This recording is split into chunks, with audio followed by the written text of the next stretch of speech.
In the modern world, many countries have lotteries, and every week many millions of people participate in the hope of suddenly acquiring a substantial fortune.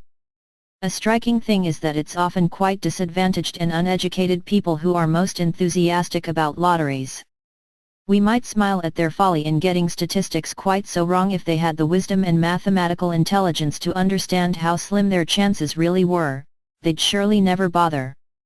The chances of winning the largest payout is 1 in 14 million, nearly the same probability as being one of the Queen's children, currently a 1 in 15 million chance. We naturally feel a bit sorry for people investing in such slender hopes. They are taking aim at an impossibly small target. But we're no better. We may not have a sense that we're playing any kind of lottery, and yet we are, the lottery of life. We too are clutching tickets of various kinds and setting our sights on statistical near miracles, even while we think we're being utterly sober, rational, and level-headed. The crucial place where this lottery-like behavior happens is in relation to our hopes of happiness in two areas in particular: love and work. If we were forced to spell out a picture of an ideally successful life, it might go something like this. We early on pick just the right area of work to apply ourselves to, swerve neatly into new fields at the ideal moment, and get public recognition, money, and honor for our efforts. Work is fun, creative, and utterly in line with our talents. There are similar satisfactions to be had around love.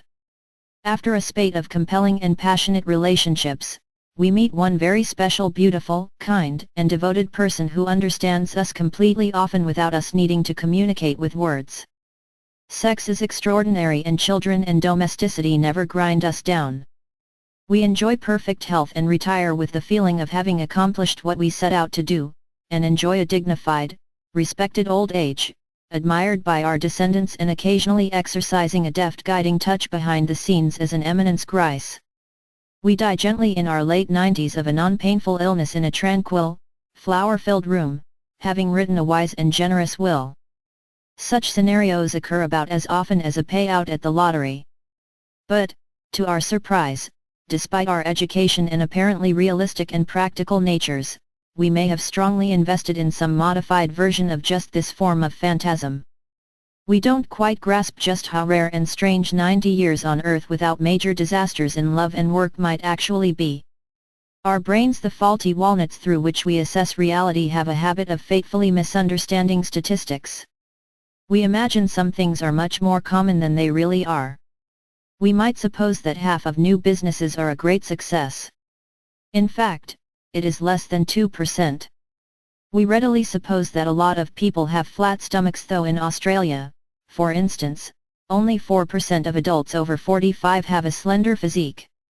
In the UK, about half the population feels worried about money on any particular day, half of marriages collapse, and 60% of the population feel that no one really loves them. But we rarely keep these kinds of facts in mind when we plot our own trajectories. Part of the reason lies with what we read and see. Without anything necessarily sinister lying behind this, the media continually bring anomalies to our notice. What is abnormal comes, through daily repetition, to seem standard, and so we end up feeling we're inhabiting a very different kind of world to the one we actually live in. Our imagined society is likely to contain many more murders, rabid dogs, man-eating sharks, pedophiles, and beautiful happy people than the real world does. Our mental map of how much contentment is possible defies all the known facts. If we could really see what love and work were like for most other people, we'd be so much less sad about our own situation and attainments.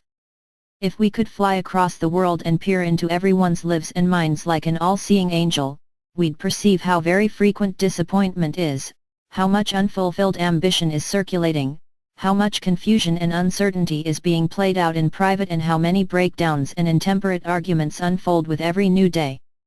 And then we'd realize just how, statistically speaking, abnormal and therefore cruel the goals we have set ourselves really are. It would be a painful lesson in some ways. We might be shocked and saddened by what we saw.